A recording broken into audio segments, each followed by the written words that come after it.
you all for coming, and thanks for inviting me to be in this reunion of curators of this series. I was never a curator, but what I've always associated with the Bernal readings is a sense of discovery. I've mostly been in the audience, and I've always come and heard somebody interesting that I didn't ever expect or didn't know anything about before I came.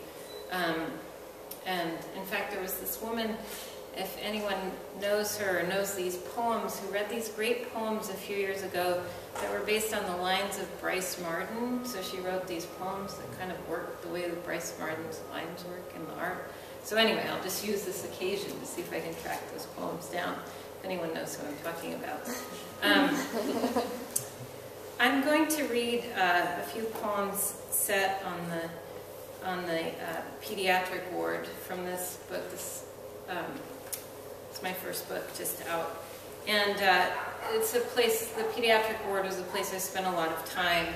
My son, when he was 8 months old, fell ill with an autoimmune disease that causes thousands of ulcers in his GI tract. And the pediatric ward is this strange and illuminated place. Some of you may know it. And I think it's partly because the way time passes there is different. You don't really move from day to night so much as from illness to health. You know, that's when you get to leave, and that's when you get to go rejoin the rest of the world. So that change in the sense of time affected my sense of form, and you'll hear a lot of repeating lines and in these poems that I'm going to read. Actually, not in this first one, but 714b. We are finally quiet now, my baby son beside me, the machines slipping their spit into his veins. Rain splashes the window, the doctors flash and vanish. His crib foams over with toys. He has nowhere else to play, and I take them out when he sleeps. I hear a distant moan, the nurse's feet rushing, then stuttering before they reach a door. Who wants to open a world in on itself? The sweat, the brick, the body, the same white bed, empty and filling, empty and filling. I don't envy the nurses their jobs. They avert their faces from mine, smiling at this small, limp boy, lifting a rattle for him, setting it down, turning the pages of a book for him, saying, "Where's the baby? Show me the baby."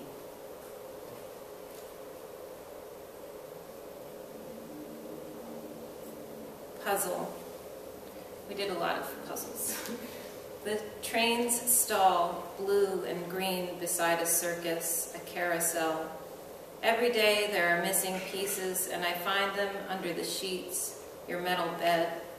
If you get well, we'll build a train, blue or green, and ride it to the rocky sea, jump waves and grab for shells. I miss every day. Piece by piece I set the sky, you make the scene, ponies leaping up poles, a girl in blue beside the tall green train. The empty box waits. It deepens as our fingers slow, cannot fill the day. The missing pieces erase the rails, strip the shade tree, break the face of the girl. Every day there are missing pieces. The trains fall blue and green. This is a prose poem called The Unicorn. A father crashed into the ward one day, carrying it. The creature was big enough to stagger him, but delicate too, like a robe of white velvet. A long gash pulsed at its throat, red soaked the man's hands and wrists, but the unicorn was still alive. Every few seconds its legs shuddered and its head lifted in a movement so musical it reminded me of waterfalls. The horn scraped the paint on the wall. The father kept adjusting his grip, passing his son's room, then ours, all the way to the nurse's station. Each day the doctors in the hall talked longer about his boy's regimen. Just this morning, I heard the word lost. In the father's face, pain was surfacing too fast, like the skinned trees that sled on a spring-swollen river. The animal in his arms fought to breathe.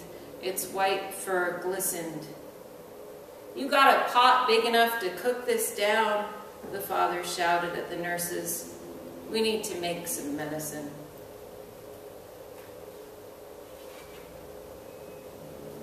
This poem's called Strawberries, and it's based on a time when my son was on total parenteral nutrition, so he was only eating through his arm, basically. So we played a game where his arm could eat anything that he wanted, things that he couldn't eat by mouth. Strawberries. Today your arm eats strawberries. Tomorrow, birthday cake and toast. The tubes go in, they're liquid clear. As our life at home grows far and faint, food becomes a ghost. Today your arm ate strawberries. I read you books on dinosaurs, their lost hungers, fallen bones. The tubes go in, they're liquid clear. I once loved words, their fat red flesh, their roar and moan. Today your arm eats strawberries, and what it tastes can never be named or held or known. The tubes go in thin and clear, sewing your skin to poles and air. I once loved a meadow, its clear little stream, lying there on my arms, eating strawberries. And I'm going to close with just two more poems. This one's called Station.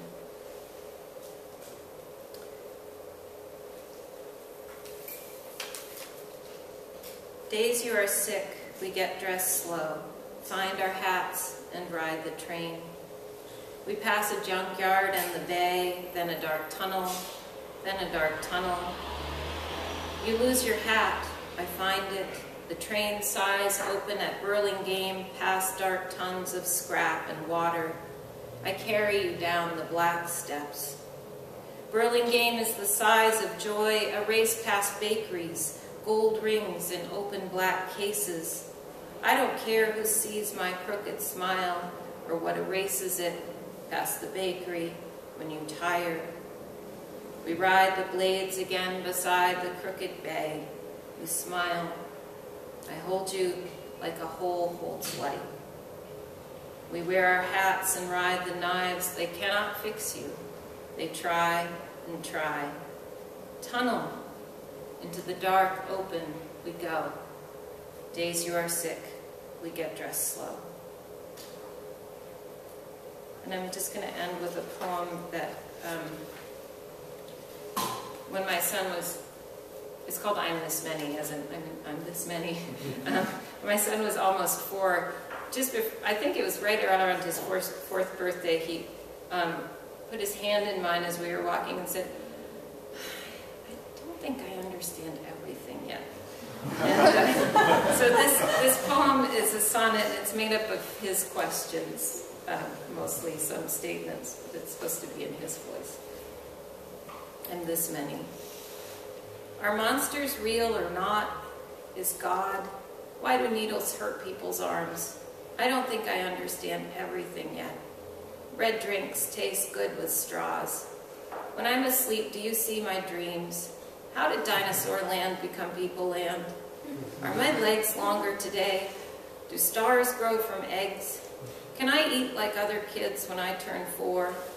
How many weekends to my birthday? I want a round cake. I want your hair. I think the medicine I take for snakes in my stomach is making me cough. Can you put me to bed now?